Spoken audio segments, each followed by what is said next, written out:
여러분, 우리가 어떻게 하면 실패하지 않고 하나님의 뜻을 이루고 승리하는 그리스도인이 될 수 있겠습니까? 그 첫 번째 비결은 우리가 작은 시험에서부터 승리할 때 우리는 큰 시험에도 승리할 수 있다는 사실입니다. 우리가 작은 시험에 실패하게 되면 큰 시험에도, 큰 도전에도 실패하게 됩니다. 그러나 우리에게 다가오는 작은 유혹, 작은 시험에 승리할 때 우리는 하나님 앞에 우리의 삶의 모든 영역에서 하나님의 주권을 인정하고 하나님 앞에 승리하는 삶을 살아갈 수 있습니다. 오늘 본문에 나오는 베드로는 작은 도전에 실패해서 크게 실패하는 것을 우리에게 보여주고 있습니다. 여러분, 본문에는 베드로가 예수님을 3번씩이나 부인하는 장면이 나오고 있습니다. 베드로가 예수님이 붙잡혀 가니까 가서 어떻게 되는가 보기 위해서 대제사장의 집 안에까지 들어가 봅니다. 멀리서 불을 쬐면서 어떻게 일이 돼가고 있는가 보고 있는데, 처음으로 부인할 때는 어떤 여자 종이, 하인이 와서 베드로를 보고 당신도 저 사람과 한패지요 라고 이야기합니다. 그때 베드로가 당황해서 나는 당신이 무슨 말을 하는지 도저히 알지 못합니다 라고 부인해 버립니다. 그리고 난 다음에 이렇게 쉽게 부인하고 나니까 두 번째 부인은 좀 더 어려워지게 됩니다. 두 번째 예수님을 부인할 때 베드로는 조금 더 어려운 상황을 경험하게 되는데, 불 쬐는 곳에서 조금 나와서 대문 있는 마당 쪽으로 갔는데 그 하인이 다른 사람들에게 가서 이야기합니다. 저기 있는 저 사람도 예수와 한패거리가 되는 그 사람입니다 라고 이야기합니다. 그러니까 베드로가 또 뭐라고 이야기하냐면 노노노 아닙니다. 나는 맹세하노니 나는 그 예수를 모릅니다 라고 부인해 버립니다. 이렇게 되니까 그 다음에 세 번째 부인은 좀 더 어려워지는 거예요. 이제는 그 옆에 있는 사람들이 모두 다 베드로에게 와서 당신도 저 예수와 한패지 라고 이야기합니다. 베드로는 당황해서 이제 뭐라고 하냐면 예수를 저주하면서, 자기의 스승님을 저주하면서 맹세하고, 그리고 예수를 모른다라고 부인해 버리는 겁니다. 여러분, 처음에 베드로가 한 여종의 그 말에 쉽게 부인해 버리니까 그 다음부터는 다른 사람들부터 다 신문을 받게 되고 결국은 예수님을 저주하고 맹세하여 부인해 버리는 그런 안타까운 일을 하게 된 것이죠. 여러분, 이것이 무엇을 의미하겠습니까? 우리가 생활 속에서 아주 작은 것에서부터 예수님을 인정하지 않고, 예수님의 주권을 인정하지 않고 예수 그리스도를 신뢰하지 않으면 우리의 삶의 점점 큰 것에서도 예수님을 부인하게 되고 그 하나님의 주권을, 통치를 놓치게 된다는 사실을 우리에게 알려주고 있다는 겁니다. 그러니까 우리가 작은 것에서부터 우리의 신앙 고백을 하는 그런 삶을 살아가야 우리가 큰 것에서도 우리가 승리할 수 있다는 사실을 오늘 본문이 우리에게 알려주고 있습니다. 여러분, 작은 영역에서부터 하나님의 주권을 인정하고 예수님의 주님 되심을 부인하지 말고 인정하고 하나님의 통치를 사모해야 합니다. 그 하나님의 통치를 사모하는 작은 영역은 어디에서부터 시작되냐 하면, 아침에 우리가 일어나서 잠시 몇 초 동안 하나님 아버지 감사합니다, 오늘 하루도 주님의 은혜 가운데 시작하게 하심을 감사합니다, 간단한 기도로부터 시작할 수 있습니다.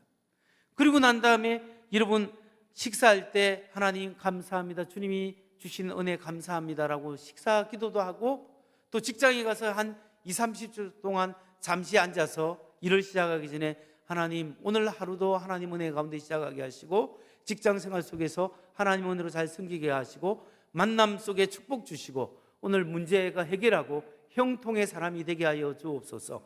간단히 기도하면서 하나님의 은혜 가운데 밝은 얼굴로 사람들을 대하고 하나님의 은혜 가운데 우리가 살아가게 되죠. 그리고 하루 일과를 마치고 집에 들어와서 식사를 하고 가족과 이야기하고 잠자리에 들면서도 하나님과 대화하면서 잠자리를 들 때 이런 사소한 신앙의 모습을 통하여 우리가 하나님의 인도하심과 임재하심 속에 살아가야 되고, 사소한 삶 속에 하나님의 주권을 인정하게 되는 삶을 살아갈 때 우리는 큰 일도 감당할 수 있습니다. 여러분 생각해 보십시오. 하루 일어나서 잠시 몇 초간 기도하지도 못하고, 내가 식사 시간에 하나님 앞에 감사의 기도도 잠시 하지 못하는 그 신앙이 어떻게 예수 그리스도 하나님께서 기뻐하는 그 큰 일을 감당할 수 있겠습니까? 우리의 신앙의 작은 도전에서부터 예수는 나의 삶의 주인이십니다. 주님이 나의 삶의 모든 것의 모든 것 되십니다. 이 고백이 있어야 합니다. 여러분, 우리가 가정에서, 직장에서, 사업체에서, 자기의 삶의 영역에서, 교회에서든지 어느 영역에서든지 내가 예수 그리스도를 믿는 하나님으로 하나님의 사람으로 살아가야 합니다. 나의 작은 영역에서도 하나님의 다스림이 있고 예수님이 주님 되시는 삶을 살아야 합니다. 그 작은 영역에서 예수님이 주님 되시는 삶이 뭡니까? 자기 일을 열심히 하고 최선을 다하고 거기서 프로 정신을 발휘하는 거죠. 자기가 하는 일 속에 다른 사람보다 더 서비스를 잘하고 최선을 다해서 다른 사람을 섬기는 삶, 그게 예수님의 주님 되는 삶, 그래서 하나님께 영광을 돌리는 삶이지 않겠습니까? 그런데 왜 우리의 삶 속에서 예수 믿는 삶, 예수님이 드러나는 삶을 사는데 이게 주저하게 되고 끄리끼게 되겠습니까? 왜 우리는 내가 예수 믿는 사람이다라고 당당하게 밝히지 못하게 될까요? 여러 이유가 있지만 그 중에 하나가 뭐냐면, 그 작은 이유 중에 하나가 바로 손해보기 싫어서 그렇습니다. 내가 회사에서 예수 믿는 사람이다 하면, 아니 예수쟁이가 저런다 이렇게 욕먹을까 싶어서 그냥 예수쟁이라고 티를 내면서 막 성질을 부릴 수 없잖아요. 사람은 화를 낼 수 있지만 성질을 내면서 화를 내면 안 되죠. 그리고 남을 함부로 대하면 안 되잖아요. 당연한 건데 어떤 때는 함부로 대할 때가 있잖아요. 근데 예수 믿는 사람은 그걸 다 절제하는 사람들입니다. 우리가 삶의 작은 영역에서 손해보기 싫어서 예수 믿는 티를 안 낼 때가 있다는 겁니다. 베드로가 그랬습니다. 당신도 저 사람과 한패지요. 베드로 마음에 순간적으로 어떤 생각이 들었겠습니까? 아, 잘못해서 내가 말하면 예수님처럼 저게 붙잡혀서 저기서 뺨 맞고 있겠구나. 아니면 잘못하면 나도 예수님과 함께 죽게 생겼구나. 이런 위협감이, 두려움이 느껴지지 않겠습니까? 두려움과 손해보기 싫어서 베드로가 순간적으로 거짓말을 해버린 거예요. 나 저 사람 모른다.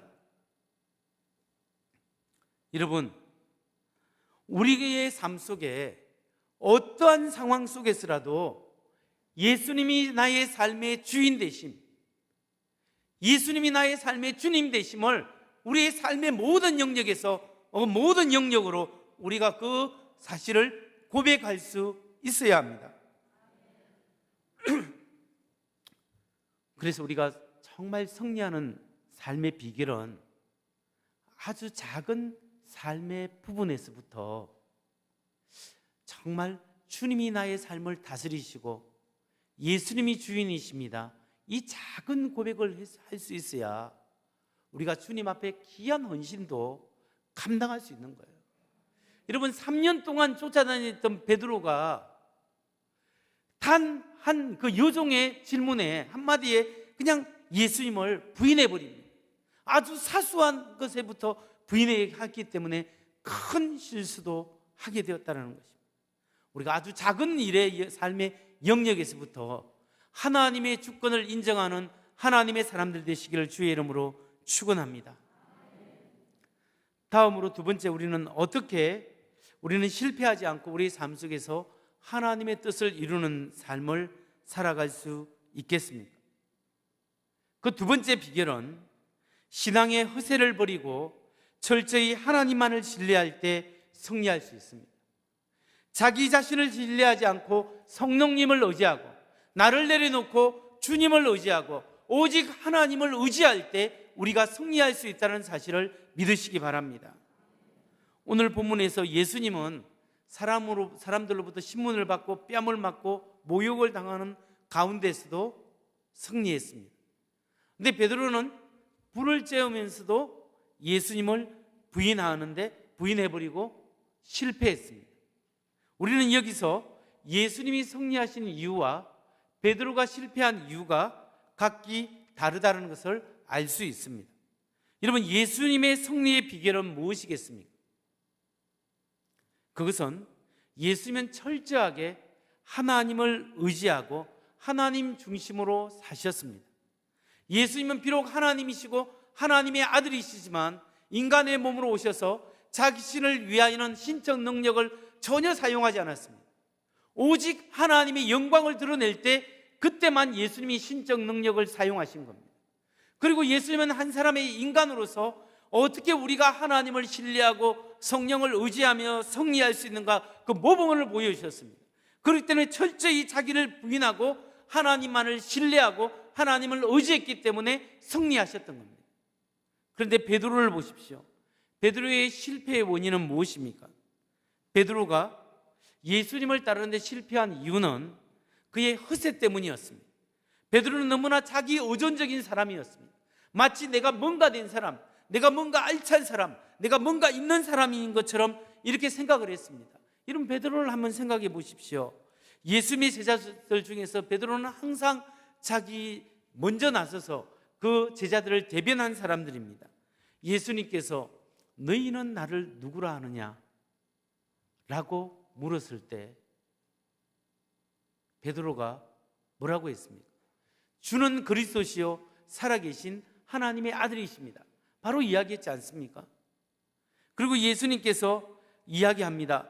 다른 사람들이 다 너희가 나를 배신하리라.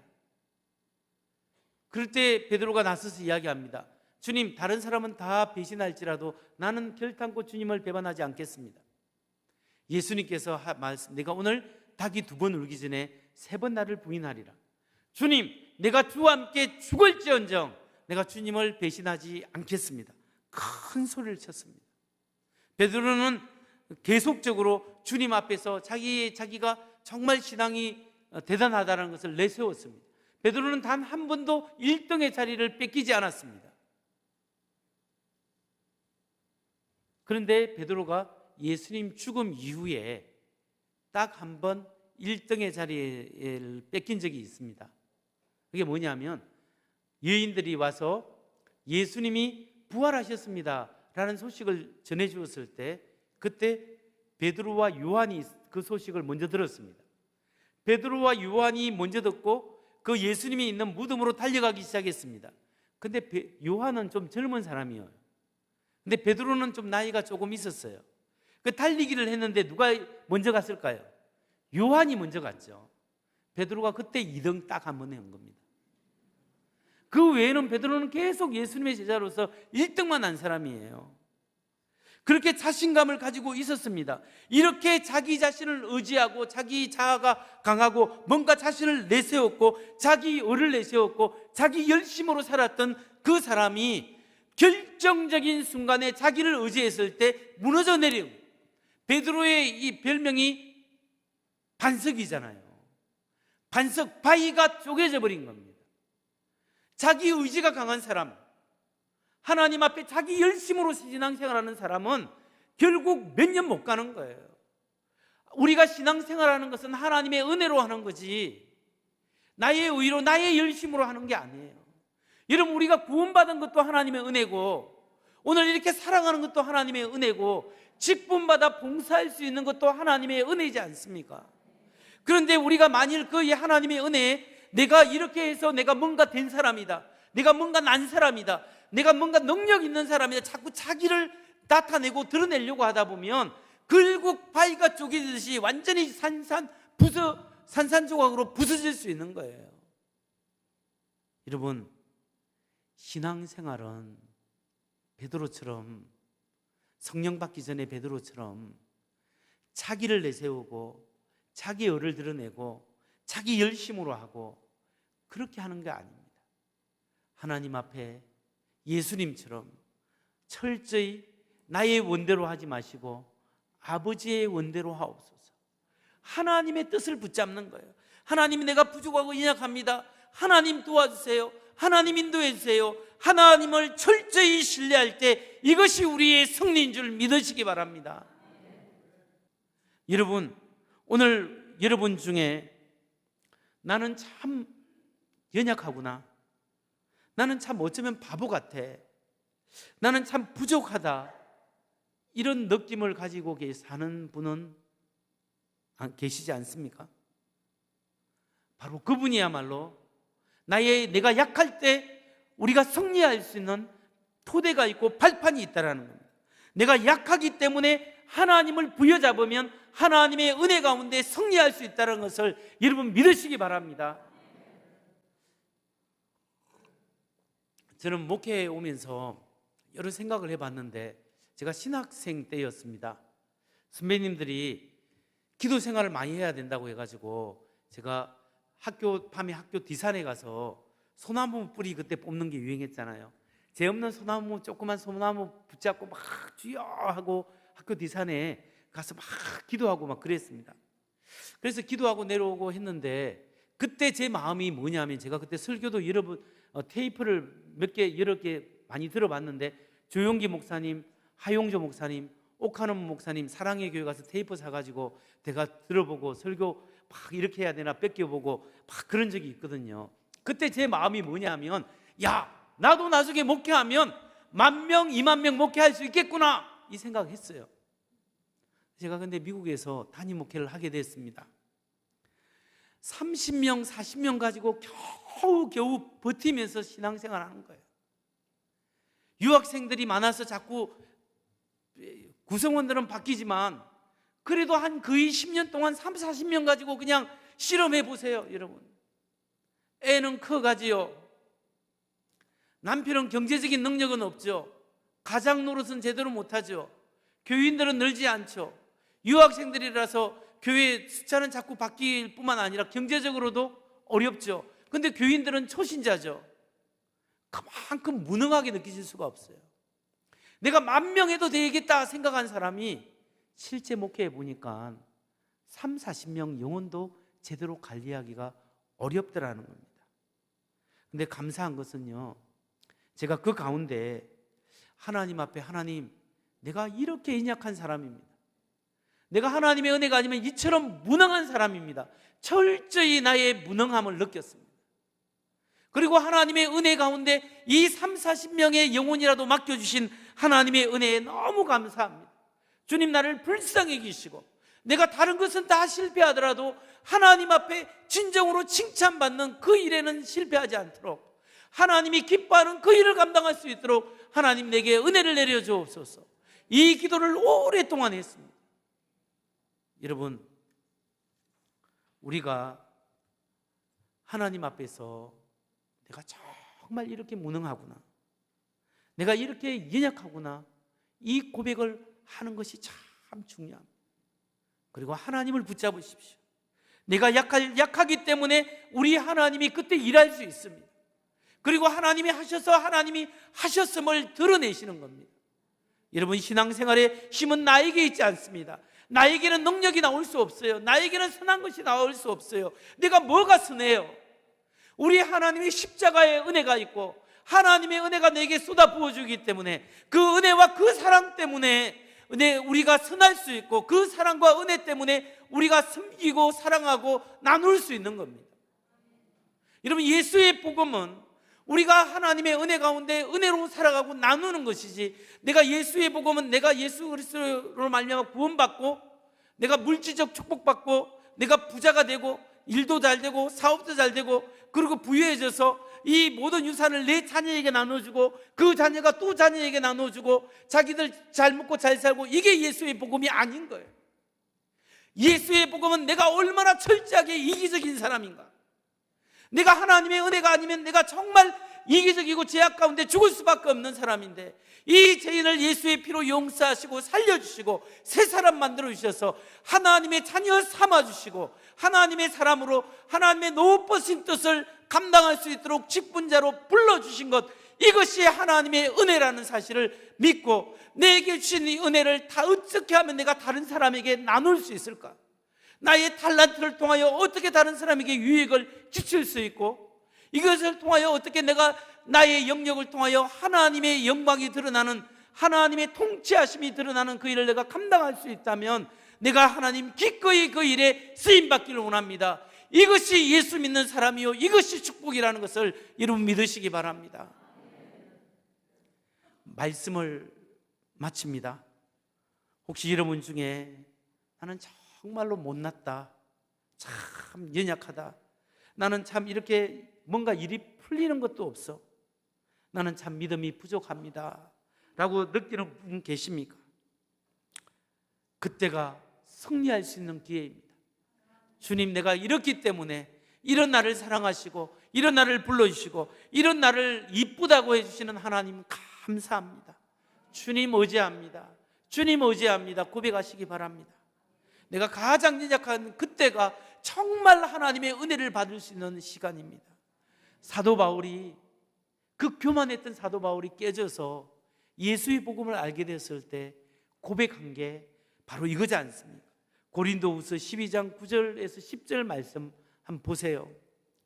나에게 이르시기를 내 은혜가 내게 족하도다. 이는 내 능력이 약한 데서 온전하여 짐이라 하신지라.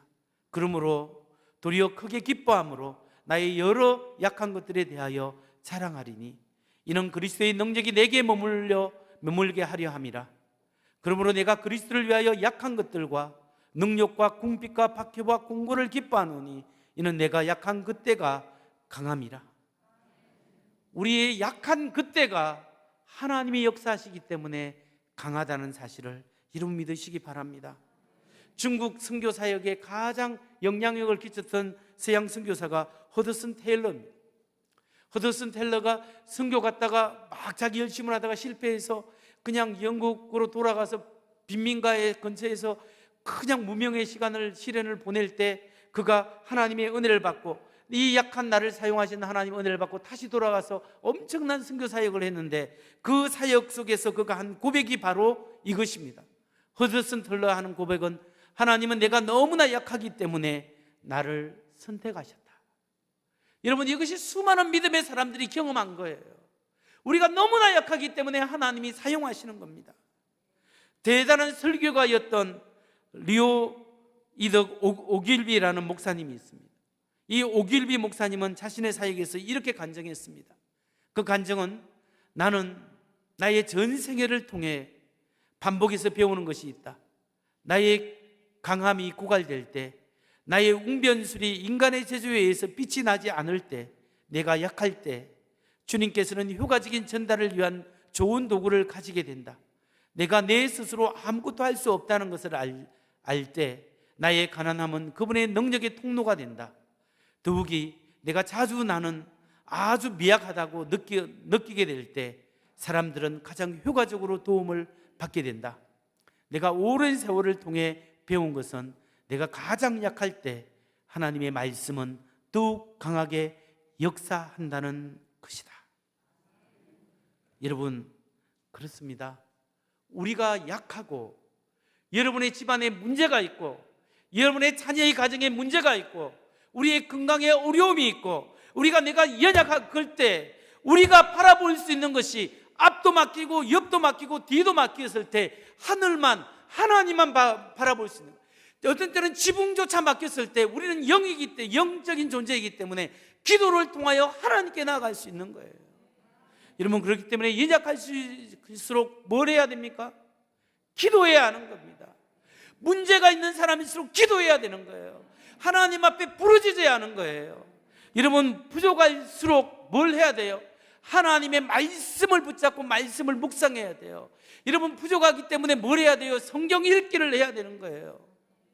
여러분, 우리가 약하기 때문에 말씀을 붙잡고 내가 할 수 있는 작은 일의 영역에서부터 예수님이 영광 받도록, 예수님이 드러나도록 내가 하는 이 일을 통하여 다른 사람들이 참 훌륭한 분이다, 참 예수 믿는 훌륭한 분이다, 주님이 드러날 수 있도록 나의 삶의 주권 영역 속에 최선을 다하고 프로 정신을 가지고 그리고 다른 사람을 섬기고 나아갈 때 하나님은 약한 나를 통하여 하나님의 영광을 드러내고 하나님께 영광을 돌리게 하실 줄 믿습니다. 고린도후서 4장 7절만 읽고 마치겠습니다. 우리가 이 보배를 질거리에서 가졌으니 이는 능력의 심히 큰 것이 하나님께 있고 우리에게 있지 아니함을 알게 하려 함이라. 아멘.